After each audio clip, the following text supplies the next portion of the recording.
Eu fico extremamente feliz pela sua alegria em ter visto a Sagrada Família atrás de mim, junto com outras Nossas Senhoras que estão pertinho de mim.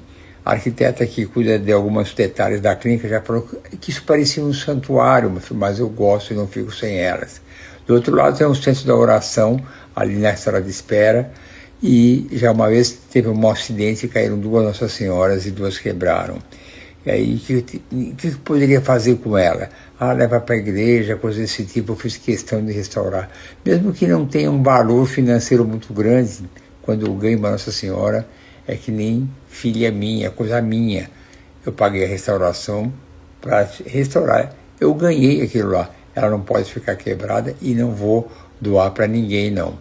Eu gosto muito e agradeço mais uma vez pela Sagrada Família que você me presenteou. Está lá com muito carinho. Até terça-feira, estamos juntos, concentrado, focado, com muita fé e com a certeza, se Deus quiser, tudo vai dar certo. O monjaro deve ser encerrado obrigatoriamente 30 dias antes de qualquer procedimento, independente de ser transferência embrionária ou coleta de óvulos. 21 dias ainda vai lá, mas 30 dias antes é o correto. Hoje em dia, esse convívio com o monjaro não está fácil. Eu até brinco com muitas pacientes. Se ela falar que não toma monjaro, eu quase que estou falando, como não toma monjaro? Porque todo mundo usa o monjaro. Juízo, cuidado com o exagero. Essa é a nova fase da vida que quase todo mundo está usando o monjaro. Homens e mulheres. Juízo, porque tudo que é exagero é perigoso. Equilíbrio é fundamental em tudo. Estarei esperando você ansiosamente dia 3, que é quarta-feira. Estaremos juntos. Até quarta. Eu não tenho nada contra qualquer banco de óvulos. Eu conheço todos e tenho acesso a todos. Quando uma paciente quer que eu use os óvulos de um determinado banco, não tem problemas nenhum, nós podemos trazer. Mas o mais interessante é que essas pacientes que nós pagamos tudo bem, vamos trazer pelo WeBank ou outro banco de óvulos qualquer. Mas quando conhecem as nossas doadoras, eu acho que todas preferem as nossas doadoras. Mas a pergunta é, se nós podemos fazer pelo WeBank? Podemos, é uma escolha sua. Todo banco de óvulos são óvulos que têm algumas regras muito duras. Eu acho que se você quiser, eu trabalho também com um banco de óvulos de outros países, vem da Argentina, vem da Espanha, tem aqueles que tem aqui também, que trazem dos Estados Unidos também, tem vários. O WeBank é um deles. O laboratório que eu mais frequento, sem dúvida nenhuma, é a Huntington, mas eu vou em outros também. Quando a paciente pede, eu comentei agora há pouco, eu tenho minhas preferências desses outros laboratórios. Então aí, se for aqueles laboratórios que estejam aqui ao redor, não me custa nada aí, eu vou com prazer, eu tenho uma relação boa com todo mundo, todos os donos de laboratório, eu tenho uma relação ótima, eu gosto de todos. Tem alguns que eu gosto mais, outros que eu não gosto tanto, mas eu posso ir em outro laboratório sim, sem problema nenhum, porque a grande maioria também está nesse perímetro ao redor do IPGO, todos esses. Então, sim, a pergunta é se eu vou em outros laboratórios, eu vou sem problema nenhum. Essa pergunta é maravilhosa. Tem situações que é recomendável ter relações sexuais antes da transferência embrionária. E tem situações que é contraindicado ter relações sexuais antes da transferência embrionária. Vai depender do perfil imunológico do endométrio. Se é um endométrio hiperreativo, hipoativo, citotóxico, normal.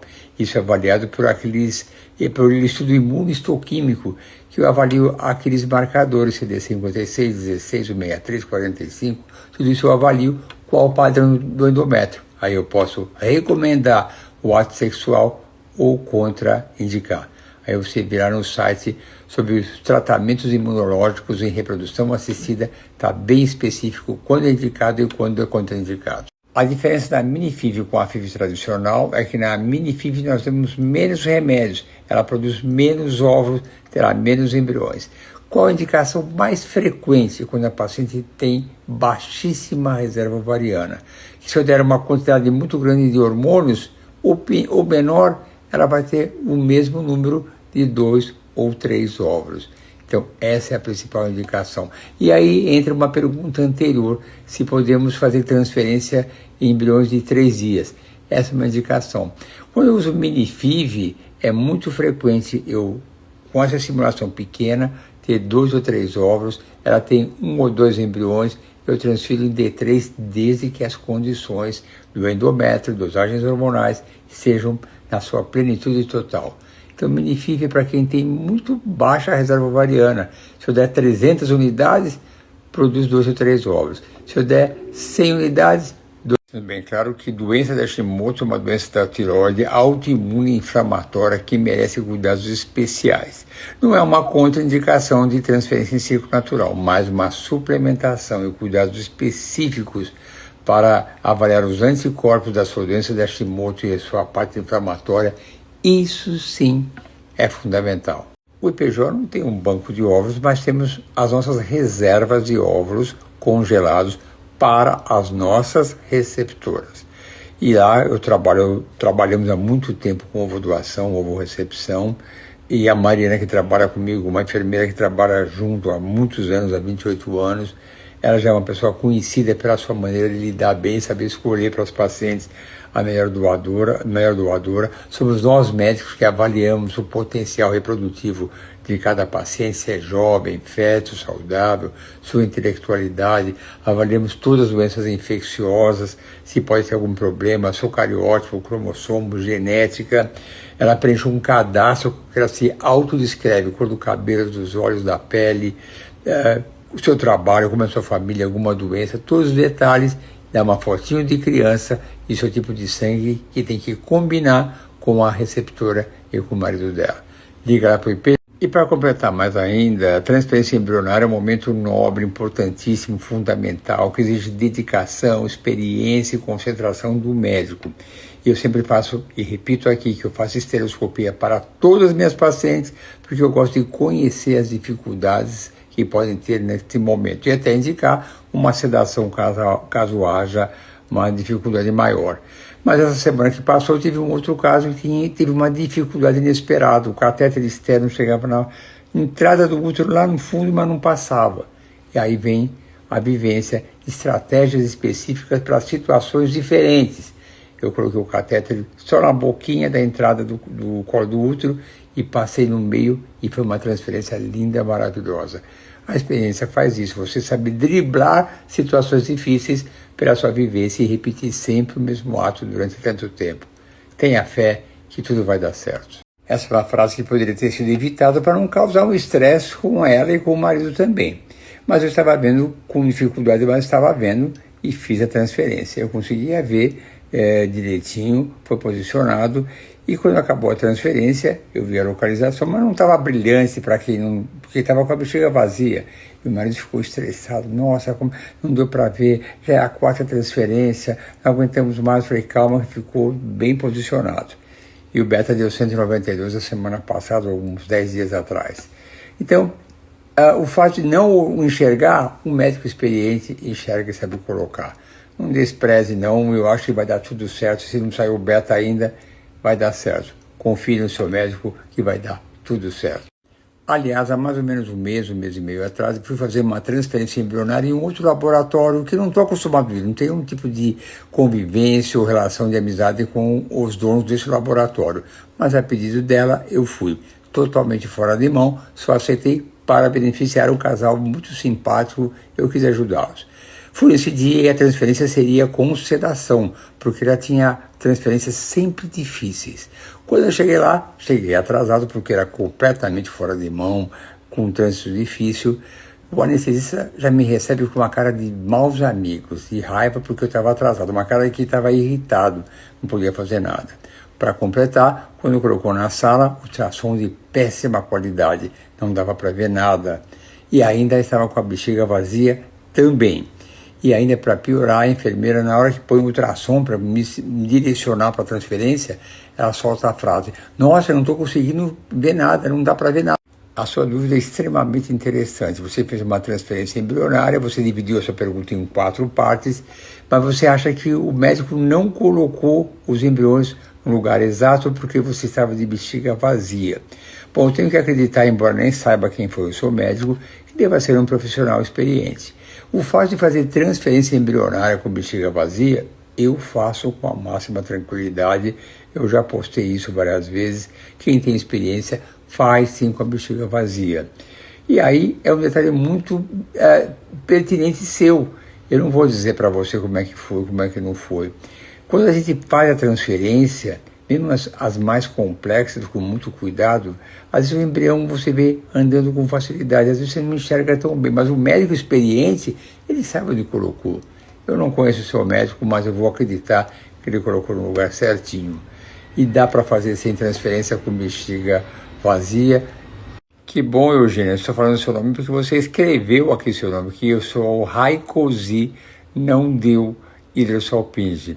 Mas eu acho que a grande maioria das pessoas não sabe o que é o Raikosi. Para quem não sabe, o Raikosi é um exame de ultrassom que você faz que pode substituir a histerosalpingografia. Ele tem um contraste que ele desenha o caminho e a anatomia do útero da trompa. Ele pode substituir em grande parte a histerosalpingografia. É algo que está cada vez mais comum, e no meu curso, que será dia 8 e 9 de novembro, o Dr. Paulo Costa, que é o médico que mais entende desse assunto, vai dar uma aula sobre o Raikosi. E eu vou falar, logo vou comentar isso no Instagram, como essa é uma estratégia que pode substituir em muitas situações a histerosalpingografia. Adoro essas manifestações. Você fala, está com saudade de mim e da Mari, que é a Mariana, e estará em breve conosco. Estarei esperando ansiosamente. Até breve. Adoro essas manifestações. Você fala, está com saudade de mim e da Mari, que é a Mariana, e estará em breve conosco. Estarei esperando ansiosamente. Até breve. Praticamente em todas. Eu uso probiótico cada vez mais com máxima frequência. E nesse probiótico que eu uso alguns dias antes, e no caso de endometrite, como foi comentado agora há pouco, eu uso muito e com uma boa e grande concentração do Lactobacillus crispatus, é o mais importante de todos. Eu acho uma boa prática, eu tenho usado praticamente para todas as pacientes, um pouco mais, um pouco menos, dependendo da patologia que ela tem anterior, mas virou uma rotina praticamente, não em todas, mas quase todas, eu uso os probióticos antes da transferência embrionária. Eu gosto desse tipo de pergunta. Quais são as verdadeiras chances de um embrião 4cc? Há um tempo atrás eu pus no meu Instagram um detalhe assim: nunca desvalorize-se de um embrião 4cc. Ele pode surpreender. E muitos colegas médicos comentaram também. Eu tenho várias crianças andando por aí, se divertindo 4cc, que é um embrião de má qualidade. Eu gosto de deixar bem claro o significado da classificação do embrião. Um embrião com uma classificação maior tem uma chance maior de implantação, mas pode não implantar. Um embrião 4cc, uma classificação menor, ao invés de 70% de um 5A, ele tem uma chance de 30%. Às vezes o 5A não implanta. E aquele 4cc que você desprezou, que era de má qualidade, ele implanta, gera um bebê lindo, maravilhoso, saudável, nasce alegre e feliz. Jamais desconsidere um embrião. E olha que você escreve aqui, você fala que eu transbordo amor, dedicação e conhecimento, e o seu tão sonhado positivo chegou. Isso é maravilhoso. Isso é o mais maravilhoso. É o verdadeiro sentido desse texto. É a frase: se eu faço isso tudo por você e agora o seu positivo chegou, nossa, como eu comemoro isso, como nós todos da clínica comemoramos os positivos. Nós sabemos sempre da trajetória de cada paciente, a busca de um bebê que deveria vir naturalmente, porque a natureza foi feita dessa maneira. O mundo animal é assim, eles engravidam naturalmente. Quando não vem, difícil, muito desgaste emocional, não é nada fácil. Nós comemoramos com muito coração, com muita alegria, porque a gente sabe qual é o cansaço e o desgaste dessa jornada do bebê que não vem. Parabéns, que tem uma gravidez linda, maravilhosa, o bebê será maravilhoso também. Eu vou deixar essa frase que você me fez tantos elogios lindos, maravilhosos, que eu quero que todos leiam, porque o seu texto, não só esse, como o próximo que eu vou mostrar, é lindo, maravilhoso. Obrigado por essas palavras. Ainda mais você fala na próxima pergunta, o meu positivo chegou. Sua frase é linda, maravilhosa, e vou colocar a próxima também, porque é muito bonito o que você falou. Vou responder suas duas perguntas, a anterior e essa. Se o GH interfere na insulina e na glicemia. Sim, interfere pouco, mas quando nós usamos o GH é por um período muito curto de tempo e não tem uma alteração muito importante. O GH longo, eu começo antes da estimulação ovariana, normalmente 6 semanas, no máximo 8. E a função do GH é estimular as mitocôndrias das células, no caso dos óvulos. Isso pode levar a ter óvulos de melhor qualidade. Eu uso em casos de paciente com baixíssima reserva ovariana e com idade avançada. Não é uma garantia se você usar você vai melhorar, mas eu tenho resultados bastante razoáveis que melhora e conseguimos um embrião, um blastocisto e até euprode, coisa que não conseguia antes. Mas não é uma rotina não, é uma alternativa que talvez pode ajudar algumas pessoas, mas não é todo mundo que se beneficia desse protocolo de GH longo. Bom, aqui você não me fez uma pergunta, você fez um relato. Você está arrasada por mais uma falha de implantação, você tinha endometrite, mas chegou a 5 plasmócitos. O médico considerou que era uma endometrite leve, porque na estereoscopia não tinha nada mais vermelho, aceitou que estava curada, transferiu e não deu certo. E me pergunta, será que devia ter tratado mais? Não dá para responder essa pergunta para você.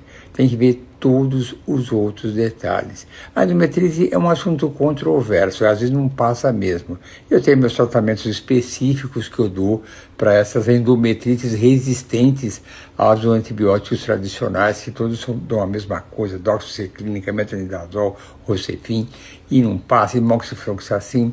Existem algumas maneiras de amenizar isso, mas cada médico tem seu jeito, porque a endometrite hoje em dia gera muitas controvérsias. Eu acho que 5 plasmócitos não considera uma coisa grave. Obrigado pelo Dr. Mara. Não muda nada. Não precisa ficar em repouso. Não vai fazer estripulias, correr meia maratona, correr maratona inteira, querer ir para academia, ficar 1h30. Não. Uma vida de consultório pacata, vida normal, tranquila. Não muda nada. Não é necessário fazer em repouso, ficar em repouso de jeito nenhum. Só para retocar minha resposta, quando eu falo desfecho obstétrico, quer dizer sobre se vai ter prematuridade, hipertensão arterial, que isso pode acontecer numa fase mais avançada da gestação.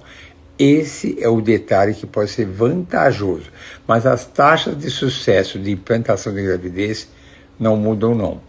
Então, ciclo natural é uma boa opção, é menos remédio, menos agressividade, tomando hormônio é uma opção interessante. Nem sempre é possível, principalmente essas pacientes que têm adenomiose, você tem que fazer um bloqueio hormonal, que você, se quiser fazer um ciclo natural nesses casos, você tem que estimular a ovulação com injeção. Aí precisa ver se vale a pena ou não, mas aí como tudo na medicina, e mais ainda na medicina reprodutiva, cada caso tem a sua direção que deve ser seguida. Só na hora de tratar paciente é que a gente vai descobrir qual o melhor caminho. Na transferência embrionária, a diferença entre ciclo medicado e ciclo natural é que no ciclo natural você não dá medicamento nenhum e talvez os desfechos obstétricos lá na frente podem ser melhores com o ciclo natural. E você perguntar quando mudar do natural para o medicado. Depende. Se não foi bem com o ciclo natural, você tenta uma vez, 2 vezes e passa para o medicado. Aí tem que ver todos os detalhes. Por que não foi bem? Tem algum motivo para isso? Não tem uma linha que dividir agora sim, agora não. Às vezes eu começo com o ciclo medicado, porque tem uma adenomiose, fez um bloqueio. Depois eu curei a adenomiose, eu melhorei muito. Não foi bem, eu posso trocar. Não tem uma regra assim, até quando eu posso ir. Qualquer um que não está indo bem, aí numa conversa sua com o médico, vai decidir, vamos mudar do roteiro. Não vai ser mais ciclo espontâneo, natural, vamos medicar que talvez fique melhor o seu endométrio, porque quanto à endometriose e a ovorrecepção, um detalhe é que você fala que a sua endometriose é grau 4, então é uma endometriose profunda. E a endometriose é uma doença inflamatória, e por ter uma pelvis inflamada, pode atrapalhar a implantação. Normalmente é necessário fazer a cirurgia Normalmente não. Mas quando você vai ser receptora, que já não me importa mais detalhes do seu ovário, sua reserva ovariana, e se tiver o seu ovário comprometido com endometriose, a cirurgia prévia antes da transferência pode ser a opção ideal. Então, é bom ponderar. Precisa, não precisa, vai depender muito da sua sintomatologia. Mas é uma indicação relativa que causa sempre polêmica, se não seria melhor operar antes da transferência embrionária, nesses casos específicos de receptora de embriões, de óvulos, quer dizer. No finalzinho eu errei, receptora de óvulos. Bom, o que eu posso falar para você sobre ovo doação ou recepção é que você tem 47 anos e é uma indicação precisa de usar óvulo doado. E a doadora deve ter características físicas e o tipo de sangue semelhante a você, porque essa é a verdadeira estratégia da ovodoação. A similaridade física, o tipo físico, o tipo de sangue, porque a ovodoação, mesmo que você fale que vai contar depois, eu acho que é uma intimidade sua e do seu marido. Ninguém tem que participar. Mesmo porque a vida já ensinou, esse tempo que a gente está acostumado a trabalhar com ovodoação, as pacientes que recebem óvulo doado, elas não lembram mais. A alegria é tão grande, ela assume aquela maternidade e ela vive muito bem. Agora, a doadora faz todos os exames fundamentais para ser uma doadora, os mesmos que você faz. Exames de sangue, infecções, tipo de sangue, faz o cariótipo, tudo que é... E uma história que eu já contei aqui, eu repito a mesma história porque a paciente foi muito marcante. Ela tem uma característica que não deu para esquecer dela. Ela sempre tinha 4 embriões em D3 e não chegava a blastocisto. Fez vários ciclos com outros médicos, não chegava a blastocisto. Falei, vamos fazer isso? Vamos tentar transferir em D3. E comigo, mais uma vez, 4 embriões em D3. Então, falei, vamos transferir 2 embriões em D3 e vamos esperar os outros chegarem a blastocisto. Nenhum embrião chegou a blastocisto mais uma vez. Transferi em D3, ela engravidou. Essa história eu comentei porque ela teve uma passagem marcante lá na clínica comigo. Mas essas histórias são comuns. Então não é proibido não transferir em D3. Não é. Cada caso difere um do outro. A arte da medicina, eu falei agora há pouco, você saber lidar com as exceções. Saber lidar quem é diferente. Essa é a verdadeira... Essa pergunta é excelente. Por que não transferir em D3? É uma boa pergunta, mas na verdade eu transfiro algumas vezes o embrião em D3. É claro que o blastocisto tem uma chance maior porque está mais evoluído, mas em algumas situações especiais a gente transfere em D3 e eu recomendo. Por exemplo, paciente em ciclos anteriores nunca teve um blastocisto, parava antes, é uma indicação. Paciente em ciclos anteriores tinham blastocistos muito ruins, de má qualidade, pode ser transferido em D3. Paciente produz muito poucos óvulos, ou minifib, pode transferir em D3. E tem muitas situações como essa que pode ser uma boa opção. Não acho nada errado, é claro que o blastocisto é a melhor situação, é a maior taxa de sucesso, mas a arte da medicina está você saber lidar com as exceções. Então, eu transfiro em D3 dentro das exceções. A regra é blastocisto, mas tem que saber. Então, o D3 é uma... Toda vez que a gente vai tratar de uma transferência embrionária, nada pode faltar. É a minha maneira de enxergar. Não pode ter desculpa para nada fazer pela metade. Você fala, se for Kira A tem algumas coisas que são fundamentais. O meu protocolo eu posso falar de uma maneira superficial. Dexametasona, prednisona, filgrastim, intralípide é fundamental e alguma coisa a mais. Todos esses componentes para o meu protocolo não devem faltar. Agora, cada médico tem o seu diferencial, existem algumas coisinhas a mais que vai depender de cada profissional. Siga em detalhes todas as recomendações para ter a chance máxima possível do sucesso da sua gravidez. Aliás, há um tempo atrás, quando morreu a Preta Gil, muitos médicos gastroenterologistas, cirurgiões do intestino, foram entrevistados. Como evitar o câncer do intestino? E eles falam todos a mesma coisa que nós médicos da reprodução falamos, a mesma coisa. Evitar glúten, carboidrato em excesso, açúcar, doce, carne vermelha, bebida alcoólica, embutido, salsicha, linguiça. Todo mundo fala, além de atividade física, que é fundamental, e ter um bom sono, pelo menos 7 horas por noite. Todo médico fala a mesma coisa. Então, a regra é essa. Também não precisa ser um exagero, não vou comer nada, nenhum doce, nada de glúten, não vou comer um pedaço de pizza, nada disso. É só não exagerar. Equilíbrio é fundamental em tudo na vida. Olha só que pergunta interessante. Se você quer saber quanto tempo antes ou até quando você pode comer doce e açúcar antes da transferência embrionária, sempre eu lembro que o açúcar é um dos piores venenos para a saúde das pessoas. Não é só para engravidar. Evitar o açúcar é uma regra geral para a longevidade e para o bem-estar, porque é extremamente inflamatório. Como carboidrato, glúten, embutidos, bebida alcoólica, tudo isso inflama mais as pessoas. Nós todos somos inflamados pelo próprio ar que nós respiramos. Mas esses alimentos, principalmente o açúcar, é conhecido por todos os médicos que todo mundo sabe, é extremamente inflamatório. Eu acho que você deve reduzir desde já, não importa quando vai ser sua transferência, para a mínima quantidade de doce e açúcar. Eu sei que é uma delícia, eu reconheço porque eu adoro um doce, um chocolate, bolo, tudo isso eu sei, mas tem que reduzir ao máximo. Você tem 4 embriões de ótima qualidade. E posso te adiantar uma coisa, a recomendação que eu darei para você é transferir um único embrião. Eu falo sempre aqui, eu repito, sempre a melhor indicação é um embrião de cada vez, porque a taxa de gravidez acumulada é sempre maior quando é um de cada vez, diferente da taxa de gravidez por transferência, que pode ser um pouco maior. Mas nessa decisão, para que todos me escutem, sempre depende dos antecedentes da paciente. Se ela já teve muito desgaste e quer arriscar um pouco mais, pode ser uma alternativa interessante, mas a recomendação habitual é um de cada vez. Amanhã estaremos juntos e vamos decidir juntos quais são os melhores caminhos para conseguirmos um resultado positivo o mais rápido possível. Eu não tenho dúvida nenhuma. Se você tem uma adenomiose com 25% do comprometimento da musculatura uterina, do miômetro, tem que tratar. E agora, quanto tempo devemos tratar uma paciente que vai fazer transferência embrionária e tem 25% de comprometimento? Eu calculo 2, talvez 3.